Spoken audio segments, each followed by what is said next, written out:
Chapter 1. The Portrait Unveiling. The village of St. Mary Mead had experienced its fair share of excitement over the years, but the unveiling of Lady Worthington's portrait at the village hall was, by any measure, a significant occasion. The late spring afternoon had blessed the village with gentle sunshine, casting a warm glow through the large windows of the hall as the residents of St. Mary Mead gathered in their Sunday best. Miss Jane Marple arrived precisely 15 minutes early, as was her custom. Dressed in a pale lavender dress with a string of pearls at her neck, she appeared to the casual observer as nothing more remarkable than an elderly spinster with a penchant for punctuality. Her blue eyes, however, missed nothing as she settled into a seat in the third row, positioned with an excellent view of both the covered easel and the assembled villagers. "Miss Marple, how lovely to see you!" Mrs. Bantry exclaimed, sliding into the seat beside her old friend. "I was afraid you might miss the spectacle. They say Willoughby's portrait has captured Lady Worthington perfectly, though how anyone could capture that woman's character on canvas is beyond me." Miss Marple smiled. "I understand Mr. Willoughby has quite the reputation in London these days. It was generous of Lady Worthington to commission a local artist." "Local? He may have grown up in the cottage by the stream, but he's hardly local any more." Mrs. Bantry lowered her voice.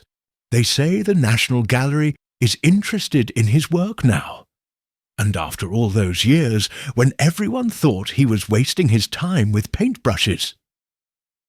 The hall continued to fill, a subtle hierarchy evident in the seating arrangement.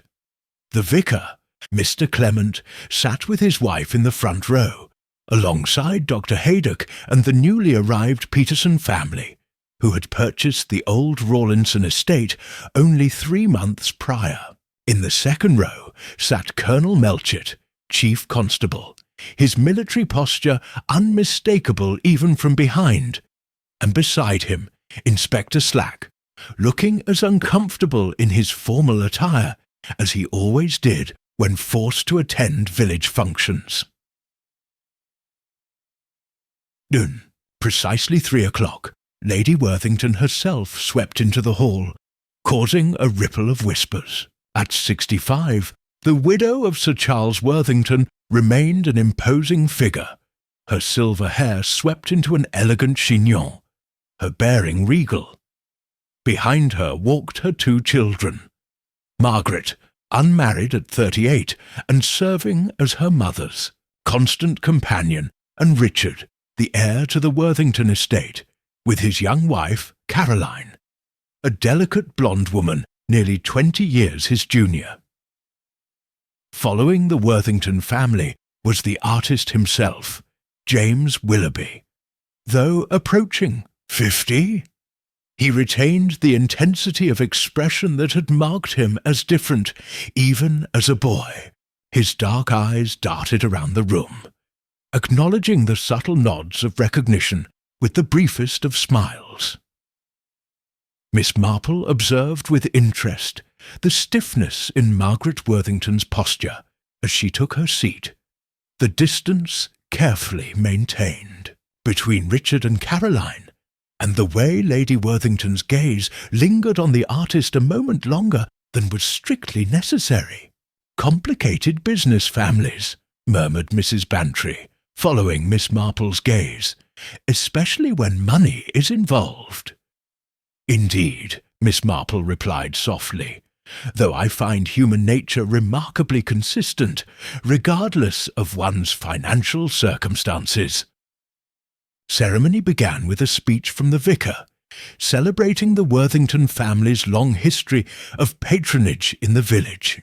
Lady Worthington then rose to address the gathering, her voice clear and authoritative. "St. Mary Mead has been the Worthington home for 7 generations, she began. It seems only fitting that my portrait, which will hang alongside those of my predecessors in Worthington Hall, should first be shared with you, our neighbours and friends." She gestured to the artist. "Mr. Willoughby has created something quite extraordinary, I believe. A portrait that captures not just a person, but a legacy." James Willoughby stepped forward, his expression unreadable. "Lady Worthington has been most generous in her praise," he said. "But I must confess that this portrait presented unique challenges. To capture the essence of someone who has meant so much to this community required more than technical skill. It required understanding." His gaze flickered briefly to Margaret Worthington, whose hands were clasped so tightly in her lap that her knuckles had turned white. With a dramatic flourish, Willoughby pulled away the velvet cloth covering the easel, revealing the portrait beneath. A collective gasp filled the hall. The portrait was undeniably a masterpiece. Lady Worthington stood beside the grand fireplace in the main drawing-room of Worthington Hall, dressed in deep crimson, her family jewels glinting at her throat. But it was her expression that commanded attention. Pride, certainly, but something else too. Something that spoke of secrets and power and the knowledge of how to use both. "The Painted Lady," someone whispered from the back row, and the nickname seemed to ripple through the crowd, fitting itself to the portrait immediately. Miss Marple noticed Richard Worthington's jaw tighten, and the way Caroline's hand moved, instinctively to her husband's arm, a gesture of restraint rather than affection. Most interesting of all was Margaret's reaction, a sharp intake of breath, followed by an absolute stillness. "Magnificent," pronounced Colonel Melchett, breaking the silence. "A true likeness, wouldn't you say, Miss Marple?" Miss Marple tilted, her head slightly. "Mr. Willoughby has captured something essential, I think, though whether it's what Lady Worthington expected to see reflected back at her is another matter entirely." Lady Worthington's smile remained fixed, but there was a new tension in her shoulders as she turned to the artist. "You've exceeded all expectations, Mr. Willoughby. The portrait will be transferred to Worthington Hall tomorrow, where it will take its rightful place in the gallery." James Willoughby bowed slightly. "I'm honoured to have my work displayed in such distinguished company." As the formal proceedings concluded and the villagers moved toward the refreshment table, Miss Marple observed the Worthington family carefully. Lady Worthington was accepting congratulations with practised grace, though her eyes frequently strayed to where her son stood in conversation with Inspector Slack. Margaret had positioned herself by the portrait, as though standing guard, while Caroline Peterson had drifted toward the window, separate from the family circle. "Such an odd atmosphere," Mrs. Bantry commented. "One would think they'd be pleased with such a magnificent portrait." "I suspect," Miss Marple replied, "that portraits, like mirrors, sometimes reflect more than we wish to see." Little did anyone suspect that within 24 hours the portrait would be slashed beyond recognition, and James Willoughby would be found dead in his studio, his hands still stained with the crimson paint that had given the Painted Lady her name. Chapter 2. A Canvas of Whispers. The news of James Willoughby's death spread through St. Mary Mead with the efficiency that only a small English village could achieve. By 9:30 the following morning, Miss Marple's telephone had rung, no fewer than 3 times, each caller eager to share their version of the tragedy. "It was Dorothy who found him," Mrs. Bantry explained breathlessly during the 3rd such call. "Gone to deliver fresh eggs, as she does every Thursday.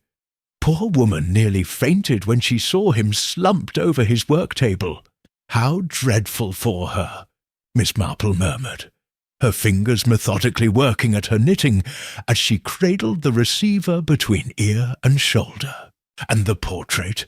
I understand it was damaged. Destroyed is more like it. Slashed to ribbons with the same palette knife they found beside poor Willoughby. The police are saying he must have destroyed it himself before whatever happened. Miss Marple's needles paused momentarily. Is that what Inspector Slack believes? The official story is that Willoughby took ill suddenly, some sort of seizure. But Dr. Haydock has been tight-lipped, and you know what that means. Indeed, Miss Marple did know. The good doctor's discretion was legendary, particularly when foul play was suspected. After finishing her call, Miss Marple decided that her garden could manage without her attention for one morning. She changed into a neat blue dress, selected a suitable hat, and made her way towards the vicarage. If anyone would have accurate information, it would be the vicar's wife, Mrs. Clement. She found Mrs. Clement in her sitting room, sorting through items for the church jumble sale. The vicar's wife looked up with evident relief when Miss Marple appeared. "Jane, I'm so glad you've come. This business with Mr. Willoughby has everyone talking, and most of what's being said is utter nonsense." "I thought that might be the case," Miss Marple replied, accepting a seat and the offer of tea. "One does so want to understand the truth of matters." Mrs. Clement lowered her voice, though they were quite alone. "Griselda Clement was never one to mince words. It was murder, Jane. Dr. Haydock confirmed it to my husband this morning. Poison, they believe." "Dear me," said Miss Marple, her expression concerned but unsurprised. "And the portrait, was it indeed destroyed before or after poor Mr. Willoughby's death?" "Before, they think. The police found red paint still wet on the knife. But why would anyone destroy such a valuable painting? Lady Worthington is beside herself, though whether from grief over Willoughby or rage over the portrait is difficult to determine. I imagine she's quite distraught either way," Miss Marple observed. "Has Inspector Slack spoken with the family?" "The whole village is being questioned. The Worthington family was among the first, naturally. They were due to receive the portrait this morning." Mrs. Clement hesitated. "There's talk, Jane, about Lady Worthington and Willoughby. From years ago. There often is talk," Miss Marple replied mildly. "Though in my experience, old stories frequently contain a grain of truth, however distorted by time and telling." As she walked home from the vicarage, Miss Marple encountered Colonel Melchett outside the village shop. The chief constable appeared preoccupied, but nodded politely. "Nasty business, this," he said without preamble. "Known Willoughby since he was a boy. Difficult temperament, but brilliant talent. Can't imagine who'd want him dead. Artists often provoke strong feelings, I believe," Miss Marple suggested gently. "Their work can reveal uncomfortable truths." The Colonel's eyebrows rose. "You think the portrait is connected to his death?" "I couldn't say, of course. But it does seem a remarkable coincidence that both the artist and his most significant work should be destroyed on the same night." Later that afternoon, Miss Marple found herself invited to tea at Gossington Hall, Mrs. Bantry being determined not to miss any developments in the case. She arrived to find not only her hostess, but also Dr. Haydock present. "Jane, perfect timing!" Mrs. Bantry exclaimed. "The doctor was just explaining why he's certain it was murder." Dr. Haydock looked uncomfortable. I shouldn't be discussing this at all, but since Inspector Slack has made no secret of the investigation, yes, Willoughby was poisoned.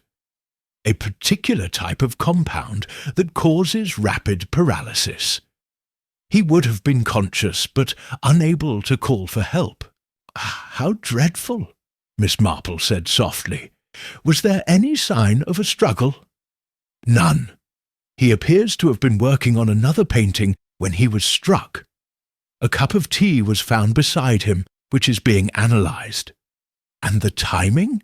Miss Marple inquired. When exactly did this occur? Between 9 and 11 last night, according to the preliminary examination. The portrait was damaged earlier, though. The paint on the knife had begun to dry. Mrs. Bantry leaned forward eagerly. But who would benefit from Willoughby's death? Surely the portrait's destruction harmed Lady Worthington more than anyone. Unless, Miss Marple said thoughtfully, there was something in the portrait itself that someone wished to conceal. Dr. Haydock looked at her sharply. What do you mean? I'm sure I don't know, Miss Marple replied with apparent innocence. But Mr. Willoughby did mention that the portrait captured more than a likeness. He spoke of understanding, didn't he? Perhaps he understood something that proved dangerous to know.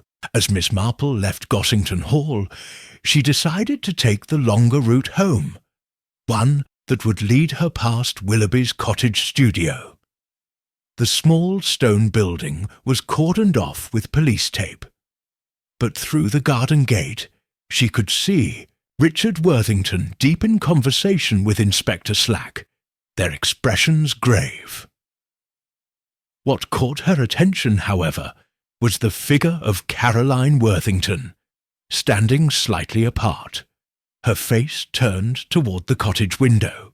The young woman's expression was not one of grief or shock, but of calculation, as though she were measuring something only she could see. Curious, Miss Marple murmured to herself. Very curious indeed. Chapter 3. Afternoon Calls. The following day dawned with a persistent drizzle that suited the sombre mood of St. Mary Mead. Miss Marple, after tending to her indoor plants, decided that the circumstances warranted a visit to Worthington Hall. She telephoned ahead, citing a desire to express her condolences, and was somewhat surprised when Margaret Worthington herself answered and extended an immediate invitation for tea. The Worthington estate sat on the outskirts of the village, its grounds meticulously maintained despite the reducing circumstances that had befallen many such country homes in recent years. Miss Marple arrived precisely at 3, her umbrella dripping as the butler ushered her into the drawing-room, the very room depicted in Willoughby's ill-fated portrait. Margaret Worthington rose to greet her, a tall, angular woman whose plain features were arranged in an expression of practised composure. Miss Marple, how kind of you to call. Mother is resting, I'm afraid. The events of the past 2 days have been most distressing. Naturally, Miss Marple replied sympathetically. Such a shock for everyone, particularly your family. The portrait was to be quite a significant addition to your collection.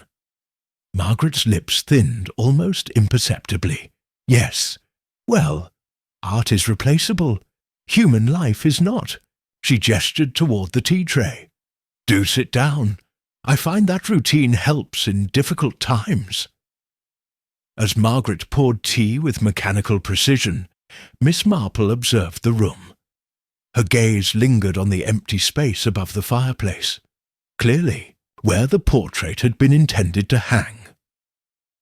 Will Mr. Willoughby's studio remain closed for long? She inquired. I understand the police are still investigating. Inspector Slack indicated it might be several days. Margaret handed Miss Marple a cup. Richard is handling the legal matters. There was some question about the ownership of Mr. Willoughby's remaining works. I see. I suppose an artist's death often creates such complications. Miss Marple paused delicately. I understand he grew up near the village. Yet I don't recall him having family here. His mother was a kitchen maid at the Hall, Margaret replied, a slight edge to her voice. She left service when James was born. My father, that is, Sir Charles, arranged for them to have the cottage. He had a generous nature. How thoughtful, murmured Miss Marple. And the boy showed artistic talent from an early age? Something flickered in Margaret's eyes. A wariness, perhaps. Mother recognized his potential. She sponsored his education in London. The portrait was to be a culmination of that patronage. The conversation drifted to village matters. But Miss Marple noticed how Margaret's attention seemed drawn repeatedly to the empty space above the fireplace, as though the phantom of the destroyed portrait still hung there, watching. As she was preparing to leave, the drawing-room door opened to admit Caroline Worthington, looking pale but composed in a dove-grey dress. Miss Marple! I didn't realize we had a visitor. Her smile seemed genuine, if strained. Have you been subjected to Margaret's stoicism? The house has been like a mausoleum since it happened. Margaret's posture stiffened. Someone must maintain decorum, Caroline. Decorum won't find who killed James, Caroline replied, meeting her sister-in-law's gaze directly. Miss Marple intervened, gently. Such a tragedy for the village. Had you known Mr. Willoughby long, Mrs. Worthington? Please, call me Caroline. And no, not really. I met him only when Richard and I married last year. She twisted the wedding band on her finger, though I sat for a small sketch during the time he was working on Lady Worthington's portrait. He was perceptive. An essential quality in a portrait artist, I imagine, Miss Marple observed, to see beneath the surface. Caroline's smile turned enigmatic. Precisely. Though not everyone appreciates being truly seen. After leaving Worthington Hall, Miss Marple made her way to the vicarage, where she found the vicar in conversation with Dr. Haydock in his study. Both men greeted her warmly, though their expressions betrayed their preoccupation. I've just come from Worthington Hall, Miss Marple explained. Such a difficult time for the family. Dr. Haydock frowned. The whole business is troubling. The poison used was a sophisticated compound, not something one finds in a garden shed or kitchen cupboard. Could it have been self-administered? The vicar asked hesitantly. Unlikely, Dr. Haydock replied. The police found no container, no evidence of suicidal intent. Besides, why destroy the portrait and then take one's own life? The sequence makes no sense. Miss Marple nodded thoughtfully. I was struck by something Caroline Worthington mentioned, about Mr. Willoughby being perceptive, that he could see beneath the surface, an artist's eye, the vicar suggested. Perhaps, but it made me think of something my grandnephew Raymond said when discussing his detective novels. The most dangerous person, he told me, is the one who sees what others pretend isn't there. As Miss Marple walked home, she took a detour past the village shop, where Mrs. Blackett, the proprietress, was only too happy to share what she knew of James Willoughby's final days. Came in twice that week, looking for specific paints, crimson mainly, for Lady Worthington's dress in the portrait, he said. Mrs. Blackett leaned across the counter, conspiratorially. But the second time, just Tuesday it was, he seemed agitated, asked if any telegrams had been delivered for him. "How interesting," Miss Marple remarked. "Did any arrive?" The very next morning, but by then, Mrs. Blackett shook her head sadly. That evening, as Miss Marple prepared for bed, she arranged the fragments of information she had gathered like pieces of a half-completed tapestry. The pattern was still unclear, but certain threads stood out, a portrait that revealed too much, a family with secrets to protect, and an artist who saw beneath the surface. Tomorrow, she decided, she would pay a visit to Dorothy, the woman who had discovered Willoughby's body. Sometimes the first person to arrive at a scene noticed things that even the police might overlook. Chapter 4. The Egg Basket. Dorothy Simmons lived in a small cottage on the edge of the village, where she kept chickens that produced the eggs she sold to various households in St. Mary Mead. A widow of 15 years, she supplemented her modest income by taking in mending and occasionally helping at church functions. Miss Marple had always found her to be observant and practical, qualities that made her account of discovering James Willoughby's body particularly valuable. Miss Marple arrived at the cottage just as Dorothy was collecting eggs from her henhouse, a wicker basket over her arm. "Miss Marple, what a surprise," Dorothy said, though her expression suggested she had been half expecting such a visit. "Come in for a cup of tea, won't you? I've just put the kettle on." The cottage interior was modest, but spotlessly clean, with photographs of Dorothy's grown children adorning the mantelpiece. Once they were settled with tea and homemade biscuits, Miss Marple gently broached the subject. "It must have been quite a shock for you, finding poor Mr. Willoughby." Dorothy's hands trembled slightly as she set down her cup. "I've never seen anything like it, Miss Marple. Never want to again. There he was, slumped over his work table, as if he'd just fallen asleep, except for the look on his face." She shuddered. Terrible it was, like he knew what was happening but couldn't do anything about it.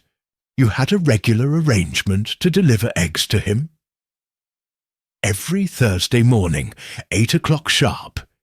He liked his routine, did Mr. Willoughby. Paid on the first of each month, never missed. Miss Marple nodded thoughtfully. "Was anything unusual about the studio when you arrived? Besides the poor man himself, of course."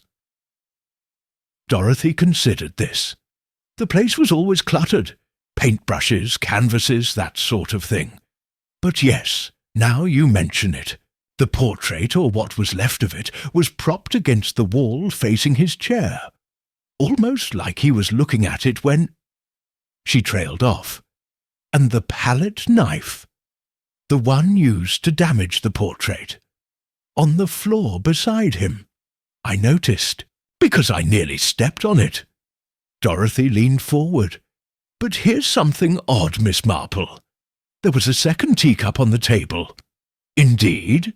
Miss Marple's interest sharpened, as though he'd had a visitor. "That's what I thought. I told Inspector Slack, but he didn't seem to think much of it. Said artists often use cups for mixing paints and such." "Perhaps," Miss Marple conceded, though her expression was dubious. "Did you notice anything else? Something moved, perhaps, or out of place?" Dorothy hesitated. "Well, there was one thing, the telegram. The one Mrs. Blackett mentioned had arrived for him. Yes, it was there on the table, opened. I couldn't help seeing it, not reading it, mind you, just noticing. It was from London, an art gallery, I think." Miss Marple's needles clicked softly as she absorbed this information. Did Mr. Willoughby ever speak to you about his work? The portrait, perhaps?" "Not in detail, though the last time I saw him, Tuesday it would have been, he seemed troubled, said something about the portrait revealing more than was commissioned." Dorothy frowned. I didn't understand what he meant, but he looked worried. Then Wednesday, he telephoned to ask if I could deliver the eggs earlier than usual on Thursday, as he had to go to London. But he never made that journey, Miss Marple murmured. After leaving Dorothy's cottage, Miss Marple found herself walking toward the church, where she knew Inspector Slack would be examining the parish records at Vicar Clement's insistence. The inspector had a reputation for thoroughness, if not for imagination. She found him in the vestry, surrounded by dusty ledgers, his expression one of barely contained impatience. "Miss Marple," he greeted her with the resigned air of a man who knew better than to dismiss her presence entirely. "I suppose you've been conducting your own inquiries." "Oh, nothing so formal," she demurred. "One does hear things, living in a village, for instance, about Mr. Willoughby's background. His mother worked at Worthington Hall, I understand." Inspector Slack closed the ledger before him. "Yes, as a kitchen maid. Left service when the boy was born. Sir Charles arranged for them to have the cottage."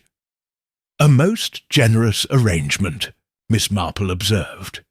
"Was Mr. Willoughby's father known?" A flicker of interest crossed the inspector's face. "Not officially. The birth certificate lists father unknown, but there have always been rumours. Village rumours can often contain a grain of truth," Miss Marple said gently, "especially when they concern matters of family resemblance." Inspector Slack studied her shrewdly. "You think there's a connection between Willoughby's parentage and his murder?" "I couldn't say," Miss Marple replied, "but it does seem significant that Lady Worthington took such a personal interest in his education and career, and that the portrait, which might have revealed certain resemblances, was destroyed on the same night he was killed." Later that afternoon, Miss Marple encountered Richard Worthington outside the post office. He appeared distracted, barely acknowledging her greeting until she mentioned having visited his childhood home that morning. "Worthington Hall has such character," she remarked. "I particularly noticed the gallery of family portraits. Your father had such a distinctive look. Those dark eyes. I understand Mr. Willoughby captured something similar in your mother's portrait." Richard's expression tightened. Willoughby had a talent for seeing family traits, certainly, though not always welcome ones. He checked his watch. "If you'll excuse me, Miss Marple, Caroline and I are dining with Colonel Melchett this evening." As he walked away, Miss Marple noted the rigid set of his shoulders. A man, she thought, carrying a considerable burden, whether of grief, guilt, or some more complex emotion, she could not yet determine. That night, a telegram arrived for Miss Marple herself from her nephew Raymond in London. It contained the information she had requested about the National Galleries, interest in James Willoughby's work, and more significantly, about a particular portrait from his early career that had never been publicly exhibited. Chapter 5. Portraits of the Past. The morning post brought a small package to Miss Marple's cottage, carefully wrapped and bearing her nephew Raymond's handwriting. Inside was a photograph of a portrait, not Lady Worthington's ill-fated, painted lady, but an earlier work by James Willoughby. A brief note accompanied it. Aunt Jane found this in the National Gallery archives, never exhibited, titled simply Mother and Child, 1975. The gallery acquired it from a private collection last year. Does it help? Raymond Miss Marple studied the photograph carefully. The portrait showed a young woman in simple dress, holding an infant. The woman's face was turned slightly away, lending her a modest, almost secretive air. But there was no mistaking the strong resemblance to James Willoughby himself. This was surely his mother. The infant's face was largely hidden against her shoulder, but one tiny hand reached up toward her chin in a gesture of innocent intimacy. What caught Miss Marple's attention, however, was not the subjects themselves, but an object in the background, a distinctive silver filigree box, partially visible on a table behind the woman. Miss Marple had seen that very box just yesterday, sitting on the mantelpiece at Worthington Hall. Her contemplation was interrupted by a knock at the door. It was Inspector Slack, looking grimmer than usual. "Good morning, Miss Marple. I hope I'm not disturbing you." "Not at all, Inspector. Do come in. I was just about to make some tea." Once they were settled in her parlour, Inspector Slack came directly to the point. "We've made an arrest in the Willoughby case." "Indeed," Miss Marple set down her teacup. "May I ask who?" "Margaret Worthington. We found traces of the poison in a bottle of medicinal tincture in her dressing table, the same compound that killed Willoughby." "Dear me." Miss Marple's expression revealed nothing beyond mild surprise. "And her motive?" Inspector Slack shifted uncomfortably. "Family pride, we believe. Dr. Haydock confirmed what many have suspected. James Willoughby was Sir Charles Worthington's illegitimate son. Based on medical evidence, a rare blood condition that runs in the Worthington family. Sir Charles had it, Richard has it, and Willoughby had it too, documented in his medical records." Miss Marple nodded thoughtfully. "And you believe Margaret couldn't bear the public acknowledgement that might come from the portrait?" The resemblance was apparently quite striking. Lady Worthington herself admitted as much during questioning. Said the portrait captured the Worthington spirit is too well for comfort. Inspector Slack frowned. "Margaret was vehemently opposed to the portrait from the beginning. We have witness statements from the household staff." "I see. And the portrait was damaged before Mr. Willoughby was poisoned?" "So it appears. Our theory is that she confronted him at his studio, destroyed the portrait in a rage, and then, realizing what she'd done, poisoned his tea to silence him." Miss Marple's needles clicked softly as she resumed her knitting. "The second teacup Dorothy mentioned. You believe it was Margaret's?" "It had been washed clean," Inspector Slack admitted. "But, yes, that's our assumption." After the inspector left, Miss Marple remained thoughtful.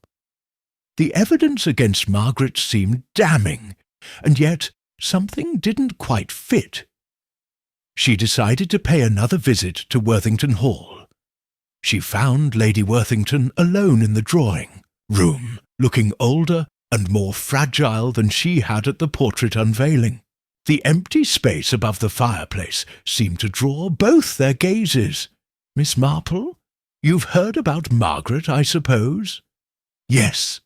A most distressing development." Lady Worthington's laugh held no humour. "Distressing hardly covers it. My daughter, in custody for murder. The scandal will be—" She trailed off, seeming to collapse in on herself. "Though perhaps we deserve it. Secrets have a way of emerging, don't they?" "They often do," Miss Marple agreed gently. "Though I wonder, was it really the portrait that threatened to reveal the secret of Mr. Willoughby's parentage, or something else entirely?" Lady Worthington looked up sharply. "What do you mean?" Miss Marple withdrew the photograph Raymond had sent. This earlier portrait by Mr. Willoughby, of his mother and himself as an infant. I couldn't help noticing the silver box in the background, the same one on your mantelpiece. Lady Worthington's hand trembled as she took the photograph. "Where did you get this?" "The National Gallery acquired it recently. They found it quite remarkable. An early work showing such promise." Miss Marple paused. "The box is quite distinctive. A family heirloom, perhaps." "It was a gift," Lady Worthington replied, her voice barely audible, "from Charles to Eliza, James's mother. A significant gift for a kitchen maid." Lady Worthington's eyes flashed. Eliza was more than that. Charles loved her. If circumstances had been different, she straightened suddenly, composure returning. But that's ancient history. What matters now is Margaret. Indeed, though I find myself wondering about the telegram Mr. Willoughby received from an art gallery in London. Might it have concerned this early portrait? "I wouldn't know," Lady Worthington said, but her gaze flickered away. As Miss Marple left Worthington Hall, she encountered Caroline in the garden, cutting roses with precise, almost angry movements. "Miss Marple, have you come to offer condolences to the family of the accused?" Her tone was bitter. "I came to speak with Lady Worthington about Mr. Willoughby's early work." Caroline's secateurs paused mid-cut. "Early work?" "A portrait of his mother. Quite touching. The National Gallery acquired it last year from a private collection." Miss Marple watched Caroline's face carefully. "I believe your family took a great interest in Mr. Willoughby's career from the beginning." "Richard's family," Caroline corrected swiftly. "I've only been a Worthington for 14 months. She resumed cutting. "Though long enough to understand how important appearances are in this house." Miss Marple nodded sympathetically. "Family resemblances can be so striking, can't they? Although sometimes it's mannerisms rather than features that reveal the true connection." Caroline's hand slipped, and a thorn scratched her palm. A bead of blood welled up, crimson against her pale skin, the same crimson as the dress in Lady Worthington's destroyed portrait. Chapter 8. The Missing Testament. The Worthington casket sat on Colonel Melchett's desk, its silver filigree gleaming under the office lamp. Lady Worthington, looking every inch the aristocrat despite the late hour and hasty summons, regarded it with barely concealed apprehension. Inspector Slack stood by the door, while Miss Marple sat quietly in a corner chair, her knitting momentarily set aside. "I must protest this invasion of privacy," Lady Worthington declared. "That box is a family heirloom, not evidence in your investigation." Colonel Melchett's expression remained impassive. "I'm afraid, Lady Worthington, that when a murder occurs, privacy becomes a secondary concern. Miss Marple believes the contents of this box may be directly relevant to James Willoughby's death." "Miss Marple?" Lady Worthington turned to her with undisguised contempt. "And since when do the police take direction from elderly spinsters with overactive imaginations?" "Since those spinsters have proven remarkably accurate in their observations," the Colonel replied dryly. "Now, shall we proceed? You may open the box yourself, or Inspector Slack will do so." For a moment it seemed Lady Worthington might refuse. Then, with a slight tremor in her hands, She produced a small key from her handbag and inserted it into the lock. The lid opened with a soft click. Inside lay a collection of papers, yellowed with age. Lady Worthington made no move to touch them. If I may. Miss Marple rose and approached the desk. With careful fingers, she lifted the top document. This appears to be a marriage certificate between Charles Worthington and Elizabeth Worthington, dated June 12, 1953. "Cousins sometimes marry," Lady Worthington said stiffly, "to preserve the estate." "Indeed," Miss Marple agreed, "though I note this certificate was issued in Boston, and the bride's full name is given as Elizabeth Eliza Worthington." She looked up. Charles married his sister. A shocked silence filled the room. "Half-sister," Lady Worthington finally corrected, her voice barely audible. "They shared a father, not a mother. They didn't know, not until after James was born. The family resemblance was unmistakable." Colonel Melchett cleared his throat uncomfortably. "And this marriage was annulled, I presume?" "Officially, yes. Elizabeth Eliza took James and returned to America with a generous settlement. Charles married me a year later. The scandal was contained." Lady Worthington's composure cracked slightly. "Until James returned to England as an adult. Until he began to investigate his parentage." Miss Marple lifted another document from the box, a letter, the paper thin with age. "From Charles to Eliza," she said, asking her to never reveal the truth, for James's sake as well as the family's. She set it aside and reached deeper into the box, extracting a small leather-bound book.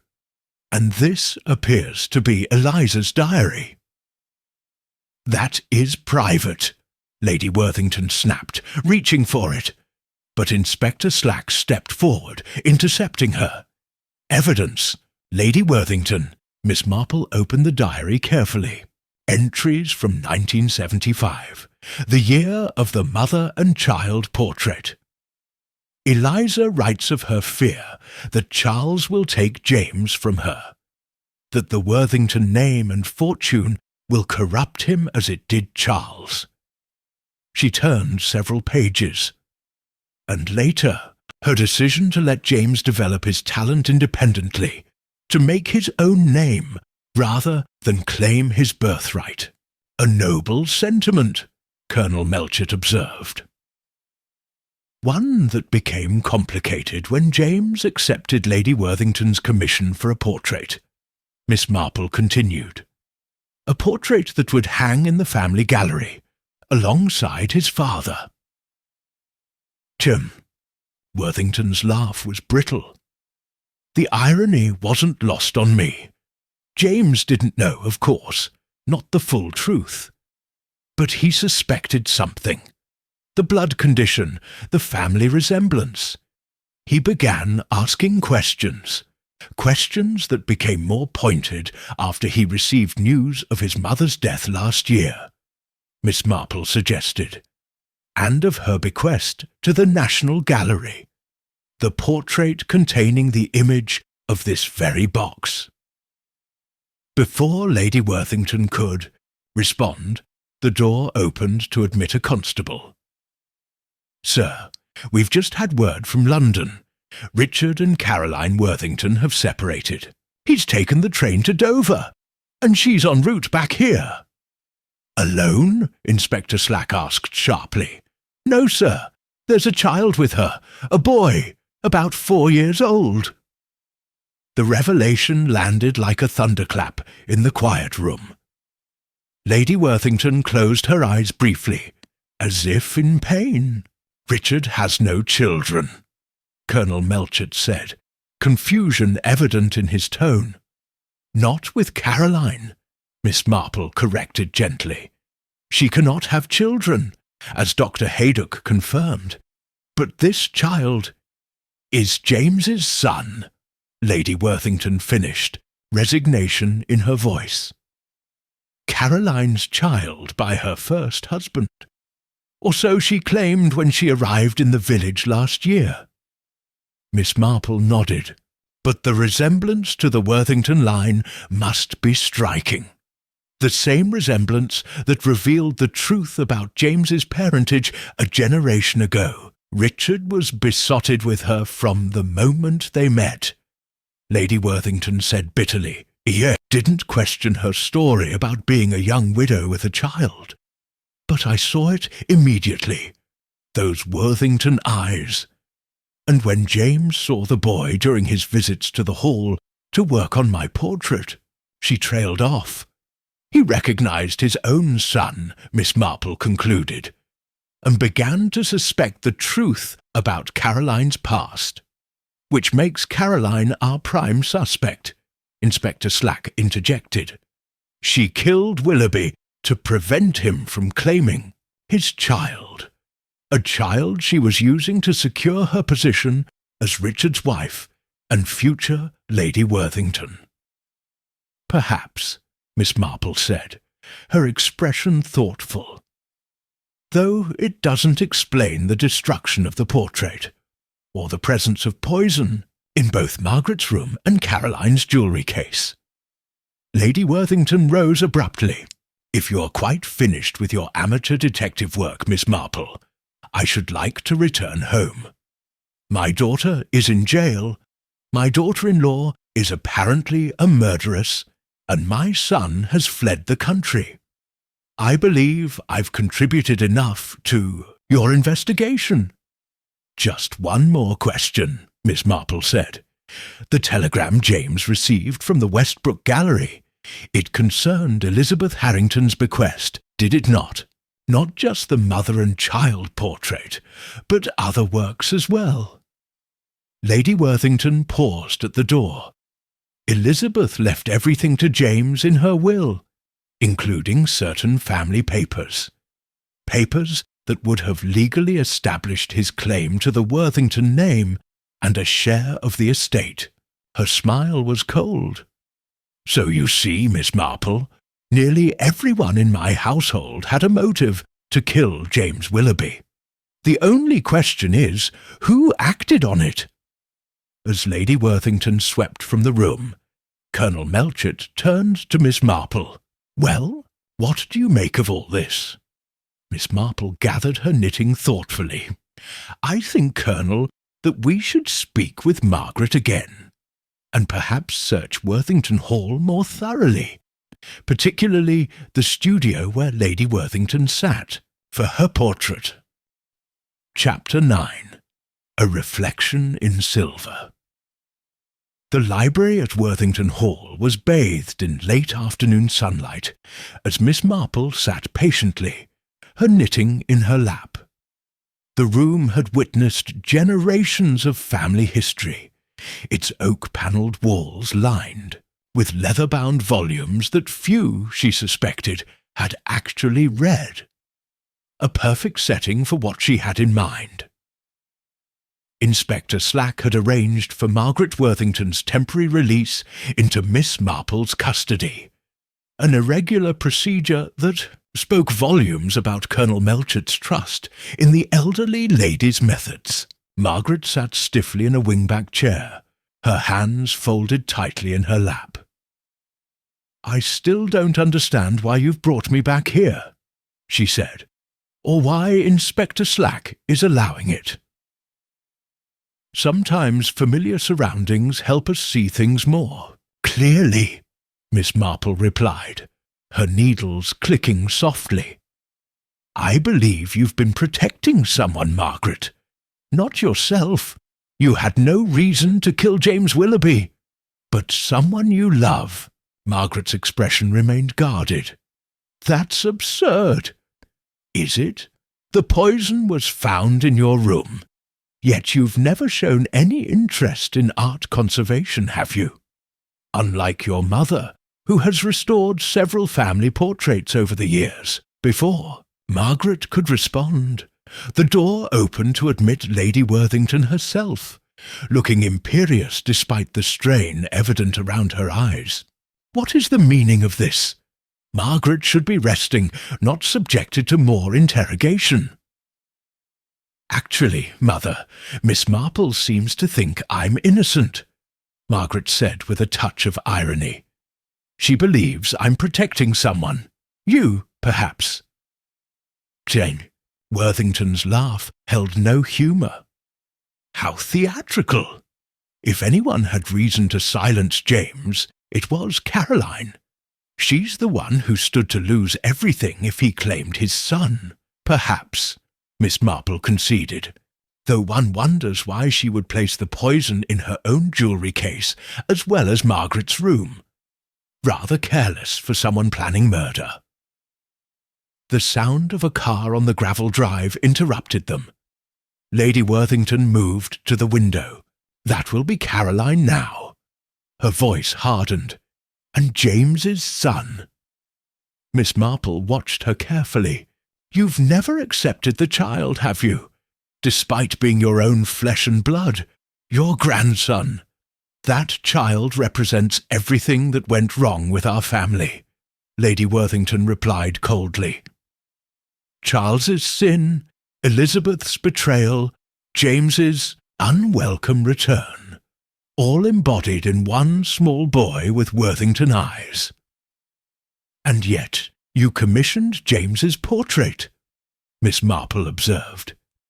"Had him paint you in that distinctive crimson dress, the same shade as the lipstick Caroline wore at the unveiling." A flicker of something, anger, fear, crossed Lady Worthington's face. "What are you implying?"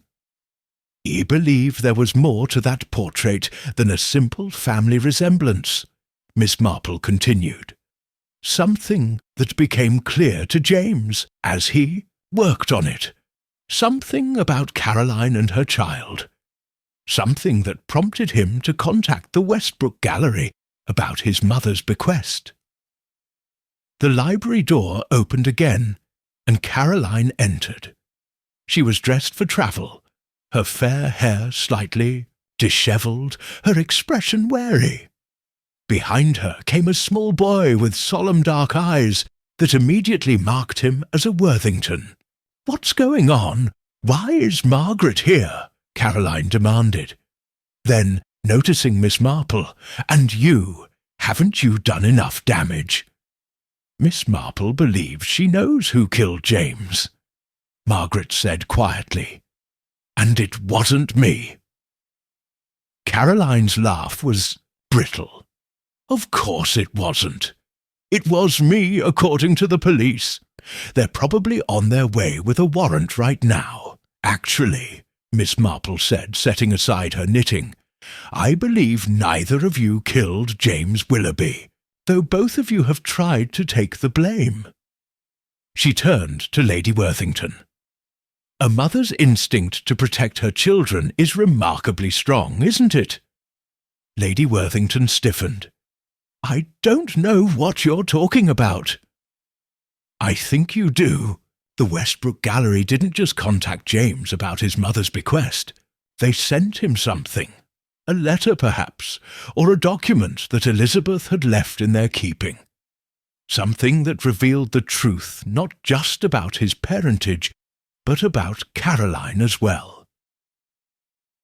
Miss Marple reached into her handbag and withdrew a small silver object, a miniature version of the Worthington casket, fashioned as a locket. "I found this among Dorothy's eggs the morning after our visit to Colonel Melchett. Dorothy said James had given it to her for safekeeping just days before his death." Lady Worthington's composure faltered visibly. "That's a replica of the family casket, yes. Elizabeth had it made before leaving England. Inside is a photograph of her with her brother Charles and their father. The family resemblance is unmistakable." Miss Marple opened the locket carefully. "But there's something else here, too. A small piece of paper with a name written on it. Caroline Harrington." Caroline gasped softly, her hand flying to her throat. Elizabeth married Robert Harrington in Boston, Miss Marple continued. They had one child, a daughter, Caroline. When Elizabeth died last year, Caroline came to England, not by chance, but with a purpose, to claim what she believed was her birthright. That's ridiculous, Caroline protested, but her voice lacked conviction. Is it? You arrived in St. Mary Mead with a child, James's son, conceived during your brief relationship when you discovered your family connection. You targeted Richard, knowing the Worthington fortune would soon be his. And when James returned to paint Lady Worthington's portrait, you realized the danger. Margaret had gone very still. Caroline is Elizabeth's daughter. Then she and Richard are cousins, yes, though distant enough for marriage to be legal, unlike Charles and Elizabeth. Miss Marple turned to Lady Worthington. But you recognized her, didn't you? Perhaps not immediately, but as you sat for your portrait, as James worked to capture your essence, something about Caroline triggered a memory. The resemblance to Elizabeth in her youth, perhaps, I suspected, Lady Worthington admitted, her voice barely audible. But I wasn't certain until I saw her with James's son. The way she looked at him, the same way Elizabeth looked at James. And when James received the telegram from the Westbrook Gallery, confirming Caroline's identity through Elizabeth's papers, you realized he would expose everything. Miss Marple's voice was gentle but relentless. So, you went to his studio that night, supposedly to view the finished portrait before its delivery to Worthington Hall. You destroyed it in a rage, not because it revealed James as a Worthington, but because in painting you, he had captured your knowledge of Caroline's deception. Lady Worthington sank slowly into a chair, suddenly looking every one of her 65 years. He knew.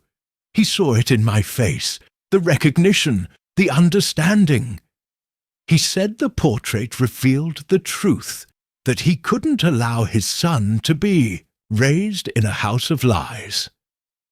So you poisoned his tea, Miss Marple concluded softly, with a compound you used in art restoration. And then, Margaret said, comprehension dawning in her eyes, you planted some of the poison in my room and in Caroline's jewellery case to confuse the investigation. Lady Worthington looked up, her eyes meeting her daughter's. To protect you, both, my children, my family, the Worthington name. The sound of car doors slamming announced the arrival of Inspector Slack and his constables. Lady Worthington rose with dignity, straightening her shoulders. I should like a moment alone with my grandson before they take me away, she said. Chapter 11. Brushstrokes of memory summer had settled over St. Mary Mead, bringing with it lush gardens and long golden evenings. 6 weeks had passed since Lady Worthington's arrest, and while the village had largely returned to its familiar rhythms, there remained an undercurrent of fascination with the case that showed no signs of abating. Miss Marple was tending to her roses one morning when she noticed Dolly Bantry approaching through the garden gate, a newspaper tucked under her arm and an expression of barely contained excitement on her face. Jane, have you seen this morning's paper? Lady Worthington has pleaded guilty. No trial after all. Indeed. Miss Marple straightened, removing her gardening gloves.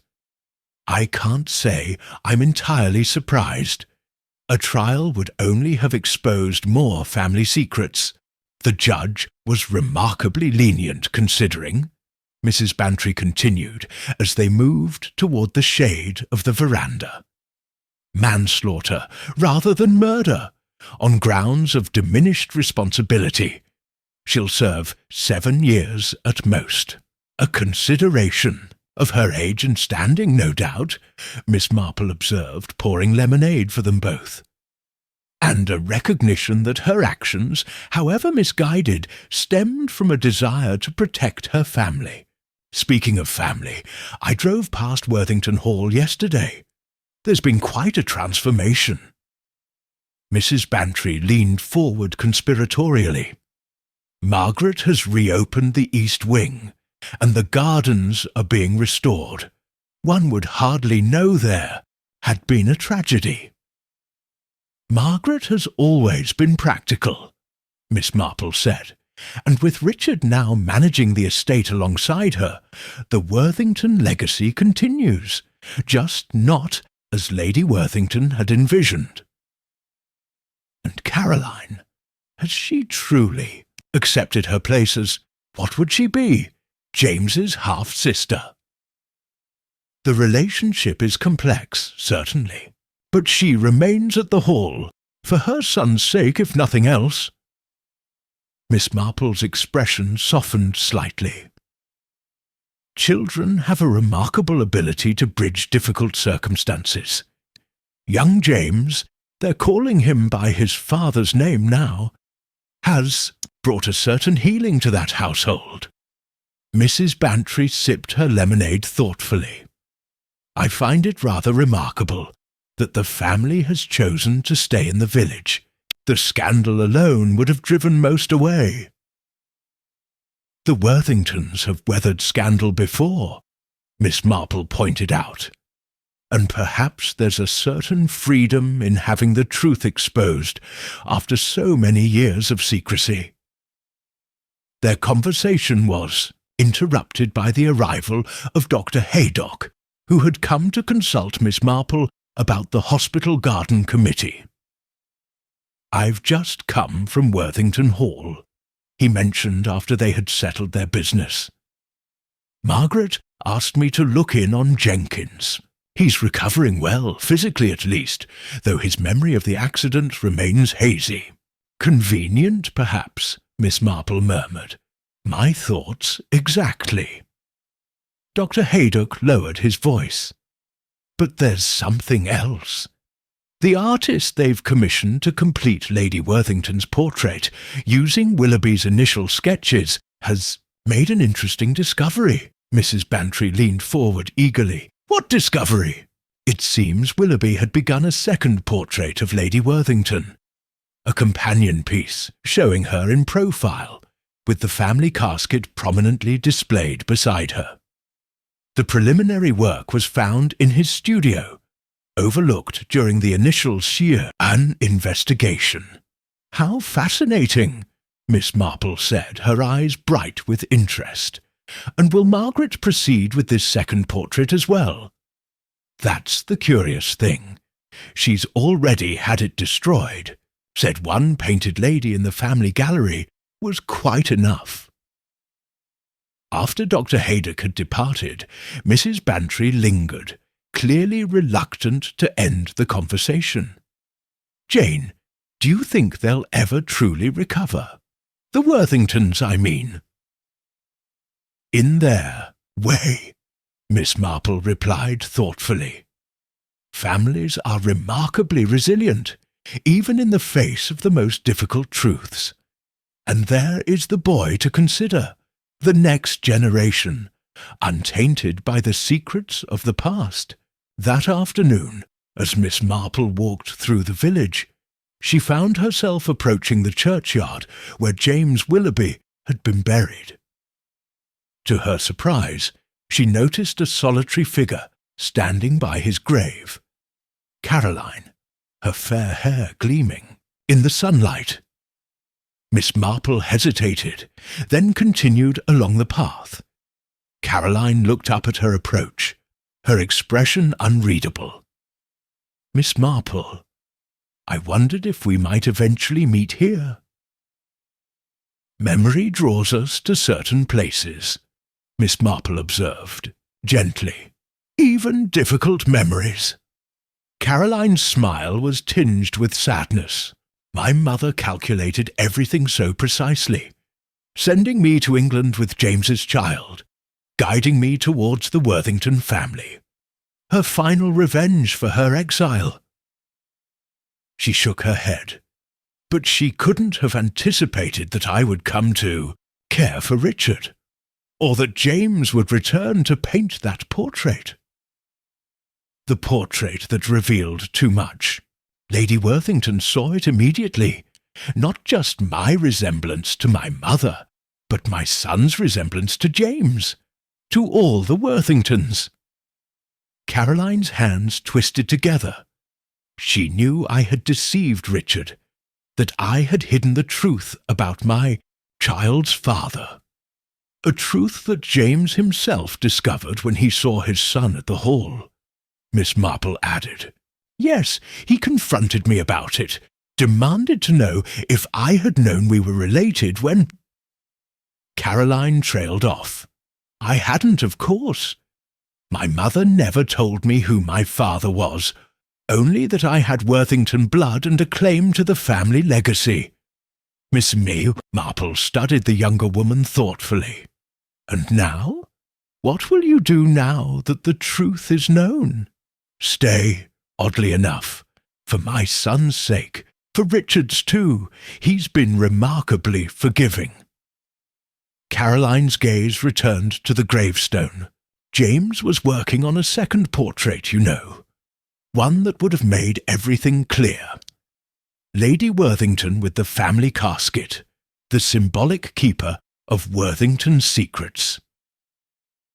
Dr. Haydock mentioned it had been found, and subsequently destroyed. Spey. Margaret, always the practical one, removing evidence that might raise further questions. Caroline straightened her shoulders. But there's something neither she nor Lady Worthington knew. James made a third portrait, of me and my son.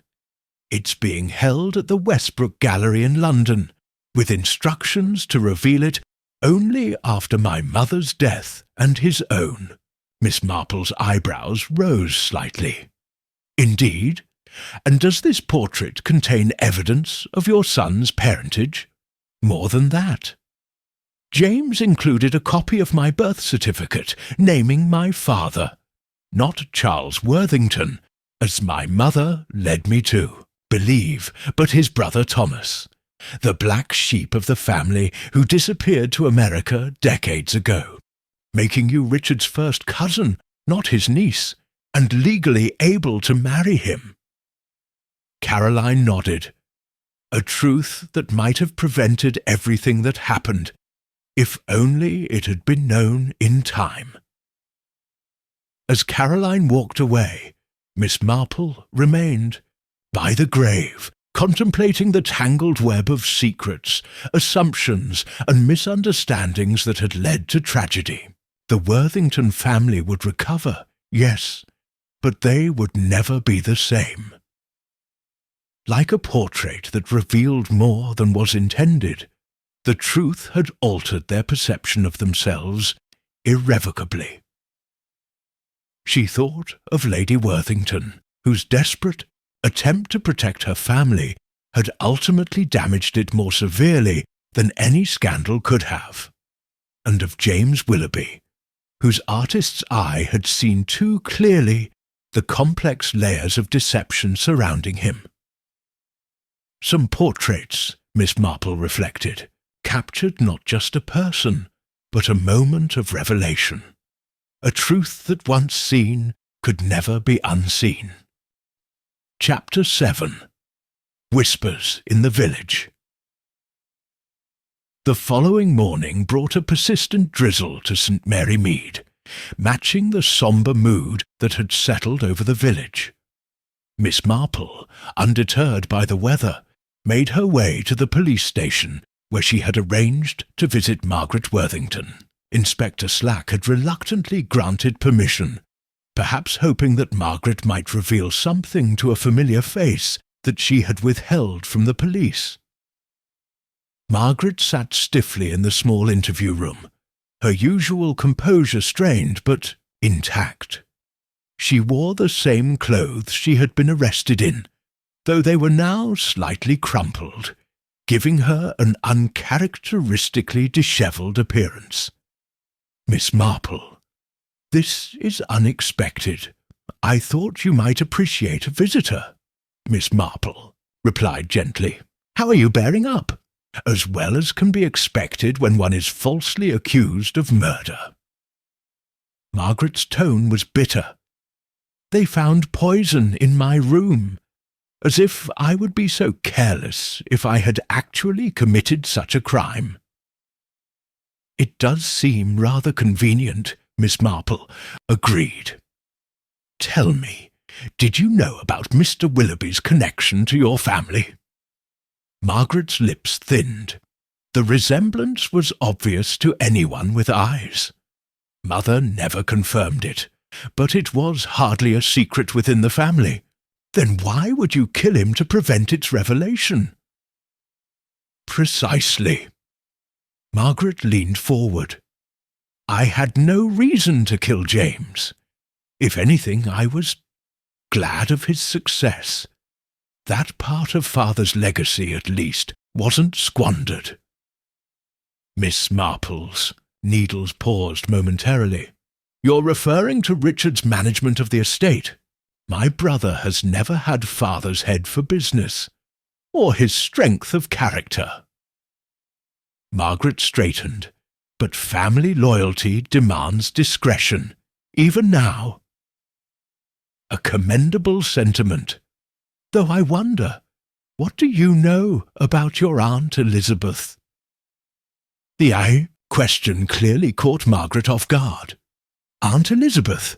She left England before I was born. There was some dispute with Father over inheritance, family gossip, nothing more. The silver filigree box, the Worthington casket. It was traditionally passed to the next Lady Worthington, was it not? Yes, but what has that to do with anything? I believe your aunt felt it should have come to her. Instead, it went to your mother. Miss Marple watched Margaret carefully, and appeared in an early portrait by James Willoughby, a portrait owned by Elizabeth Harrington, formerly Worthington, until her death last year. Margaret's composure faltered momentarily. I don't understand. How could Aunt Elizabeth have had a portrait painted by James? Unless, Miss Marple suggested gently, Elizabeth and Eliza, James's mother, were one and the same. The colour drained from Margaret's face. That's impossible. Aunt Elizabeth married an American. She lived in Boston. After leaving service at Worthington Hall, perhaps, with her young son. Before Margaret could respond, the door opened to admit Inspector Slack, signalling the end of their visit. As Miss Marple rose to leave, Margaret caught her hand. Miss Marple, the silver box. There's something inside it. Mother never lets anyone touch it. Walking back through the village, Miss Marple encountered Mrs. Bantry hurrying toward her under a large umbrella. Jane, have you heard? Richard Worthington has dismissed half the staff at the hall, including Jenkins, who's been butler there for 30 years. Indeed, that seems rather sudden. Jenkins is saying the most extraordinary things about letters he found while clearing out Margaret's desk on Lady Worthington's instructions. Miss Marple raised her eyebrows. What sort of letters? From James Willoughby to Lady Worthington. Recent letters. Jenkins says they were quite intimate. How very interesting, Miss Marple murmured. And these letters were in Margaret's desk. In a false bottom, apparently. Jenkins only found them because the desk was being moved. Mrs. Bantry lowered her voice. He says Lady Worthington turned quite pale when she saw them. had him burn them immediately. After parting from Mrs. Bantry, Miss Marple made her way to the post office, where she dispatched another telegram to her nephew Raymond, requesting information about Elizabeth Harrington's life in America. On her way out, she encountered Dorothy. "Simmons, Miss Marple, I've been hoping to see you. There's something I forgot to mention about finding poor Mr. Willoughby." "Yes, Dorothy?" "The teacup, the second one I told you about. It wasn't empty like I first thought." Dorothy's voice dropped to a whisper. There was a lipstick mark on it, bright red like Lady Worthington always wears. This new information led Miss Marple to the vicarage, where she found Griselda Clement arranging flowers in the drawing-room. "Griselda, I wonder if you recall, at the portrait unveiling, was Lady Worthington wearing her usual shade of lipstick?" Griselda looked surprised at the question. "Actually, no. Caroline commented on it, said she'd never seen her mother-in-law without her war paint, as she called it. Lady Worthington said the bright colour would detract from the portrait." "I see. And was anyone else wearing a similar shade that day?" Griselda considered this.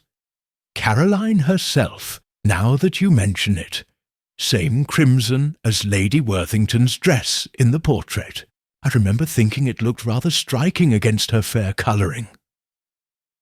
That evening, Miss Marple received a telephone call from Inspector Slack.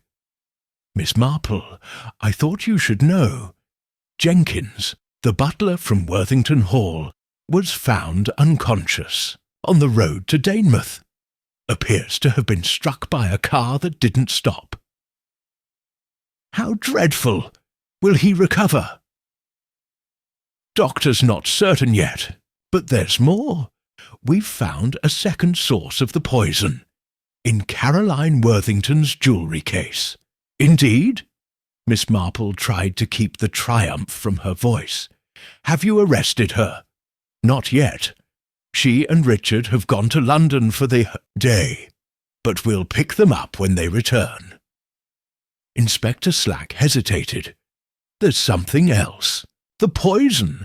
It's a compound used primarily in art conservation, for cleaning old paintings." After hanging up, Miss Marple sat quietly for several minutes, arranging the facts in her mind like pieces of a complex knitting pattern. Then she reached for her telephone directory and placed a call to Colonel Melchett. "Colonel, Jane Marple here. I believe I know what's in the Worthington casket, and why James Willoughby had to die. But we must move quickly." Chapter 10. The Portrait's Truth. The drawing-room at Gossington Hall had become Miss Marple's unofficial debriefing chamber, with Mrs. Bantry serving tea as Colonel Melchett, Inspector Slack, and Dr. Haydock listened to the elderly lady's complete explanation of the case. 3 days had passed since Lady Worthington's arrest, and the village of St. Mary Mead was still reeling from the revelations. "I still can't quite believe it," Mrs. Bantry said, passing a cup to the Colonel.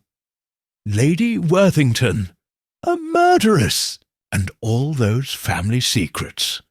Family pride can be a dangerous thing," Miss Marple observed, her knitting needles moving steadily. "Particularly when combined with genuine love. Lady Worthington truly believed she was protecting her family. Margaret, Richard, even Caroline in her way." "But how did you know it was her?" Inspector Slack asked, his professional pride somewhat wounded by having arrested the wrong suspect. "The poison was found in Margaret's room and Caroline's jewellery case." "Planted there by Lady Worthington herself," Miss Marple explained. "A classic attempt to confuse the investigation. But several small details troubled me from the beginning." She set her knitting aside and leaned forward slightly. "First, there was the portrait itself. Mr. Willoughby spoke of capturing not just a likeness, but understanding. What did he understand? Not merely his own parentage. That wasn't new information to him. No, he had seen something in Lady Worthington's expression as he painted her. Knowledge, recognition.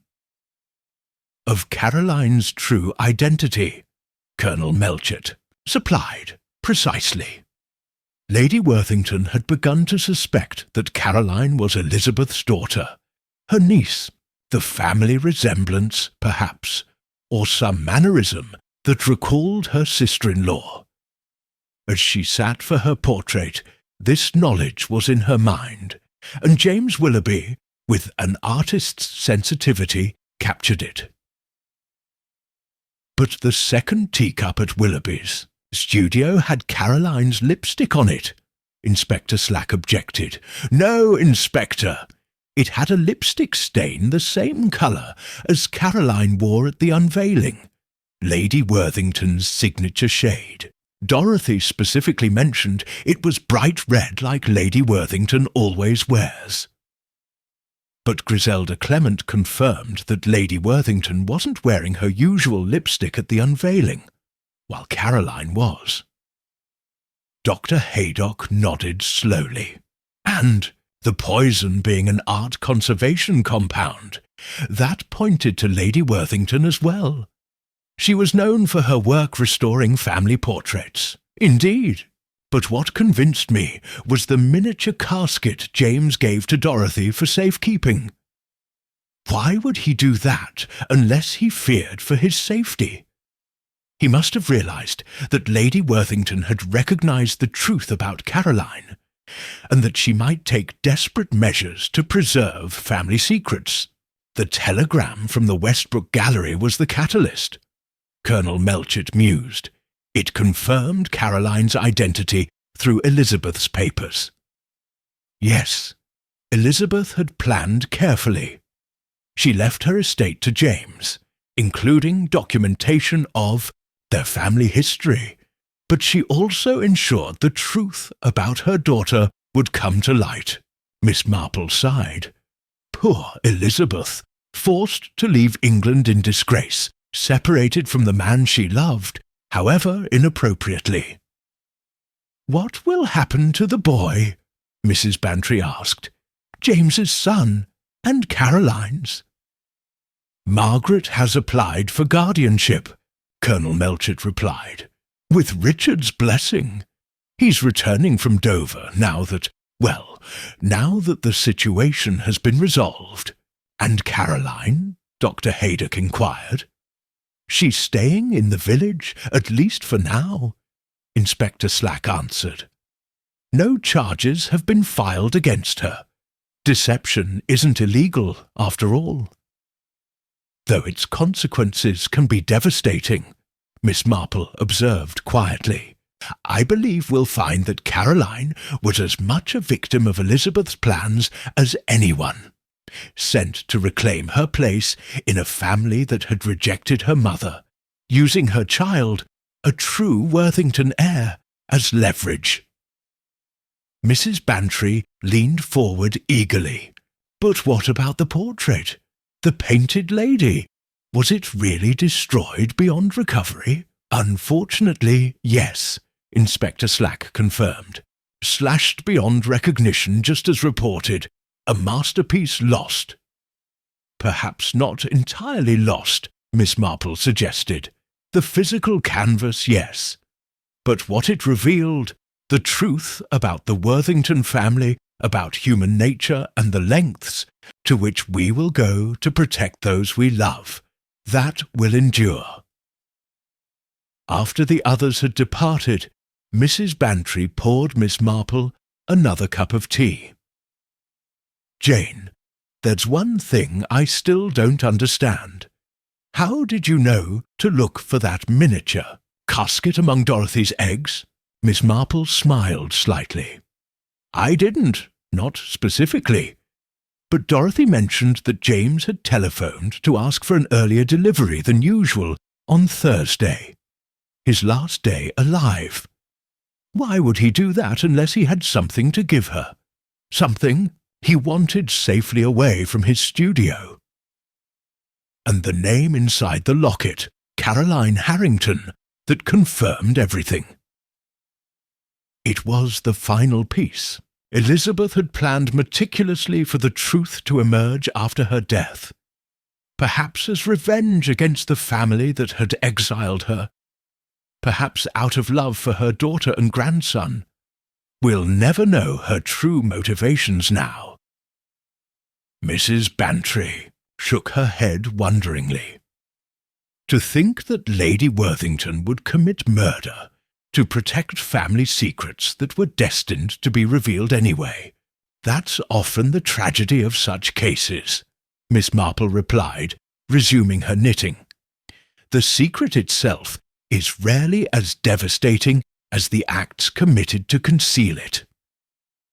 The following Sunday, St. Mary Mead gathered for church, as it always had, though with a subdued atmosphere. Miss Marple, seated in her usual pew, observed the remaining Worthington family, Margaret, Richard, and Caroline, sitting together, the small boy between his mother and aunt. An uneasy truce, perhaps, but a beginning. As Vicar Clement spoke of forgiveness and redemption, Miss Marple's thoughts turned to James Willoughby, a talented artist whose greatest work had revealed too much truth for his own safety, and to Lady Worthington, now awaiting trial, who had destroyed both the man and his creation to protect a family name already tarnished by secrets. After the service, as the congregation filtered out into the spring sunshine, Miss Marple found herself walking alongside Dr. Haydock. A sad business, all told, the doctor remarked, though I understand Margaret is recommissioning the portrait, using James's preliminary sketches as a guide. Is she indeed? Miss Marple's eyebrows rose slightly. How very interesting! One wonders what this new painted lady might reveal. Or conceal, Dr. Haydock added quietly, glancing toward the Worthington family as they made their way to their waiting car. Some portraits, perhaps, are better left unpainted.